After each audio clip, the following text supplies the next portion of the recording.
Saludos, Masters de Star Wars. Yo soy la sombra del Imperio. ¿Qué? La sombra del Imperio. En la saga de Star Wars todos seguramente conocimos que el verdadero poder que enciende el plasma multicolor de un sable de luz es ese diminuto cristal que habita en su interior, conocido precisamente como un cristal Kyber. Este cristal tiene tal poder que por medio de los circuitos internos de la espada más un quirúrgico armado por medio de la fuerza, hacía pues que numerosos caballeros Jedi de la antigüedad pudieran portarlas como arma. Pero esto se acabó con la ejecución de la Orden 66 en la venganza de los Sith, donde casi 10.000 caballeros Jedi murieron de un santiamén. Sin embargo, los cristales Kyber permanecieron por toda la galaxia, abandonados y sin un propósito claro, puesto que la canción que los Jedi escuchaban en ellos al ser cristales vivos en la fuerza ya no sería recibida sino para unos muy pocos usuarios que sobrevivieron a aquella erradicación que marcó el comienzo de la época imperial. De hecho, en el canon actual tenemos diferentes piezas en novelas y cómics de esta triste situación de abandono que tendrían los cristales Kyber, que más tarde terminarían siendo usados para un oscuro propósito al ser la piedra angular del increíble láser destructor de la Estrella de la Muerte.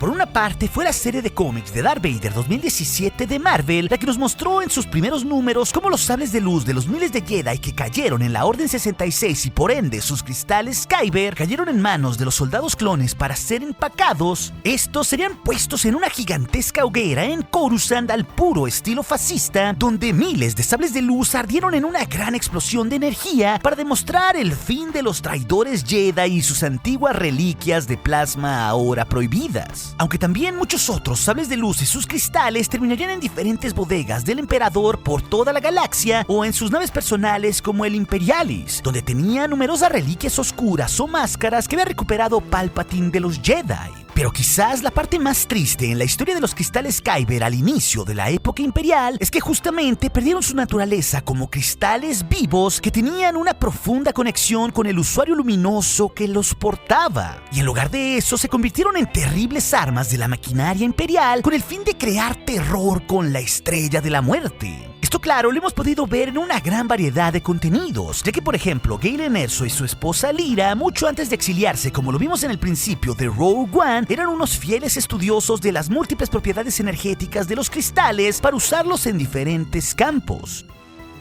Esto sería bastante notorio incluso en el especial de los cómics de Vader 2017. Donde veríamos justamente cómo la intervención del Sith buscaría retrasar el avance de la Estrella de la Muerte que estaba en control parcial de Tarkin, y justamente Vader sería quien buscaría alejar a los Cerso de la investigación de los Kyber. Pero también tanto las series de Clone Wars en sus arcos no terminados y Rebels nos mostrarían que tanto los separatistas que habían diseñado la Estrella de la Muerte como también más tarde el Imperio buscaban abiertamente gigantescos cristales Kyber para ser estudiados y para ser precisamente introducidos en lo que finalmente será su arma destructora de planetas. De hecho, en Rebels, Saw Gerrera junto con Sabine y Ezra podrían experimentar el poder de un gigantesco Kyber verde que al provocar una reacción en cadena, uno de ellos haría estallar todo un Star Destroyer. Lo curioso de esto es que sería un gran guiño con las oscuras intenciones y experimentos que hacía el Imperio con la Estrella de la Muerte. Pero en realidad es sumamente increíble cómo estos cristales que un día fueron usados para llevar la paz en manos de los Jedi, 2 décadas más tarde serán usados para todo lo contrario. Eso sería lo que llevaría a Saw Gerrera más tarde, un tiempo antes de Rogue One, para dirigir a sus partisanos ahí para impedir que el Imperio saqueara un lugar rico en cristales Kyber que era un viejo santuario Jedi como la Luna de Jedha. Todo pues fue para llevar el terror a cualquier lugar galáctico. Sin embargo, poco sabemos qué experimentarían los Jedi sobre un bien tan preciado para ellos, con el cual tenían una relación tan sentimental, ya que como sabemos bien, tras la Orden 66 quedaban vivos pero ya muy pocos Jedi. Y lo que un día fue una hermosa tradición de peregrinaje al sistema Ilum, para que numerosos jóvenes Jedi escucharan el llamado de la fuerza de los cristales para ver sus resplandores verdes, azules, amarillos o hasta morados, todo aquello terminaría quedando en el completo abandono. Aunque quizás después de todo el futuro, por medio de la fuerza y los cristales, albergaba un poco de esperanza. Y algo de este trágico destino lo podemos justamente conocer desde la perspectiva de una gran usuaria de la fuerza como lo fue Ahsoka Tano, justamente en su misma novela del canon, ya que en ella se nos revelaría mucho de ese trágico destino de los cristales Kyber al haber dejado de tener un propósito bueno para ahora ser cruelmente explotados por el Imperio. Esto claro se daría en los primeros años del ascenso imperial. Sin embargo, nos muestra en un interesante interludio lo que un día fueron los cristales y en lo que más tarde se habían convertido. A lo cual un breve párrafo de la novela de Ahsoka que explica cómo toda esa situación con los Kyber fue evolucionando de una triste manera nos dice exactamente lo siguiente.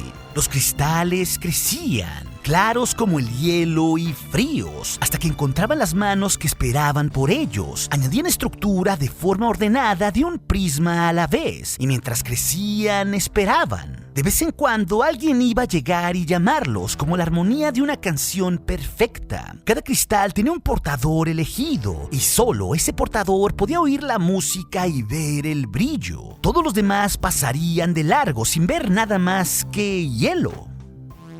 Había cristales más grandes, visibles para todos, pero inertes, a menos que fueran debidamente calibrados, y los había diminutos, del tamaño de una uña o más pequeños. Incluso el más pequeño podría canalizar la energía y encontrar un portador. Todo lo que tenía que hacer era ser paciente y crecer. No había ningún patrón en particular de dónde podían ser encontrados los cristales. Había algunos planetas que los albergaban en números incontables, y esos lugares a menudo eran considerados sagrados o especiales. Se hacían peregrinaciones y se aprendían lecciones y se fabricaban sables de luz, y así los cristales luminosos iban por la galaxia para ser puestos en uso. También se hacían cristales oscuros, pero no en ese lugar sagrado. Eran saqueados de sus legítimos portadores y corrompidos por las manos del que los rodeaba. Incluso la roca podía ser cambiada por el poder de la fuerza, infiltrando alteraciones hasta que su color era del más profundo rojo. Había un fino equilibrio entre los dos, luz y oscuridad, y hacía falta muy poco para romperlo. Cuando las primeras naves aparecieron en el cielo sobre un planeta donde los cristales crecían en gran número, nada pareció fuera de lugar. Las naves visitaban el planeta todo el tiempo y los cristales eran llevados, pero esta vez fue diferente. No había jóvenes portadores para escuchar las canciones, ni estudiantes atentos para aprender las lecciones. Solo había codicia y una terrible avidez. El planeta fue devastado. Sus cristales rotos por manos indiferentes que pensaban en retorcerlos para sus propios fines. El planeta ya no podría ser considerado un lugar sagrado y ya no se harían más peregrinaciones. En cambio, aquellos que alguna vez habían ido allí lo evitarían y llorarían la pérdida de los cristales que una vez cantaron para ellos. Pero en la inmensidad de la galaxia había muchos planetas y muchos lugares donde los cristales podían aparecer. Serían más difíciles de encontrar, su concentración menor, pero no sería imposible para el que buscara, para quien escuchara, para alguien que hubiera aprendido las primeras lecciones y tuviese la paciencia para aprender más. Los cristales crecían añadiendo estructura de forma ordenada, de un prisma a la vez, y mientras crecían, esperaban. Es así que este amargo fragmento nos da un contexto de cuál fue parte del destino de los cristales Kyber que nos complementa muy bien su triste historia, ya que por una parte se nos corrobora que obviamente Ilum no era el único lugar de donde se podrían obtener, porque también conocemos la existencia de otros planetas como Jedha.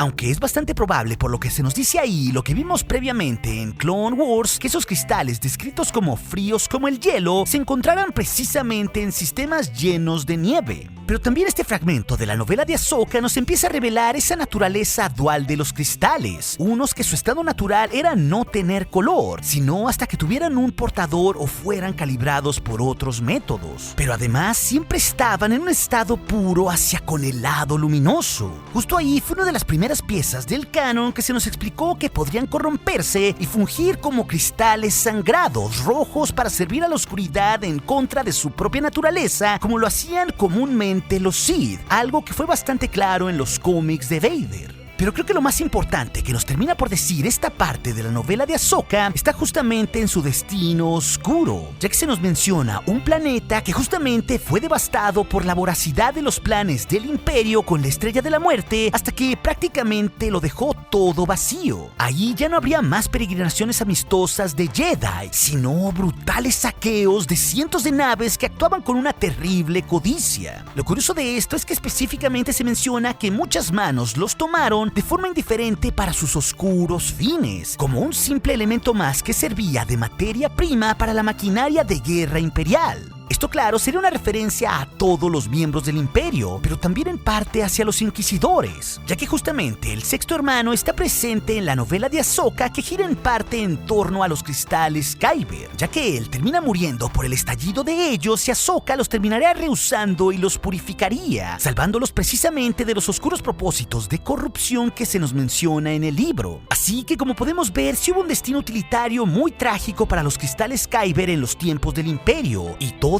su mágica relación con la fuerza y su canción viviente prácticamente cayó en el olvido por la intensa cacería hacia los Jedi. Pero como bien nos dice la novela, esto no sería del todo perdido, ya que después de la oscuridad siempre saldría de nuevo el sol, y es justamente lo que se nos deja entrever ahí, ya que los cristales Kyber siempre seguirían creciendo en distintos lugares de la galaxia, esperando atentamente a que nuevos usuarios de la fuerza escucharan su canción para que fueran descubiertos por ellos, lo cual es un claro guiño a que quizás en un día futuro, quizás no muy distante o hasta quizás no muy lejano de la tercera trilogía, los Jedi se alzarían de nuevo y retomarían muchas de sus antiguas tradiciones olvidadas, y al menos esa parte era algo esperanzador para esa triste historia que tuvieron que pasar los cristales Kyber tras la destrucción de los Jedi con la Orden 66. Pero si también te interesa conocer esa historia de las preguntas del día, donde hablamos de los momentos más tristes de Star Wars, así como del intento de suicidio de Darth Vader en la saga, esa historia te la dejaré aquí en las pantallas finales, así como otras aventuras que seguramente serán de tu interés. Y recuerden, Masters de Star Wars, nuestro aliado es la fuerza y un poderoso aliado es. Hasta aquí su amigo, la sombra del Imperio.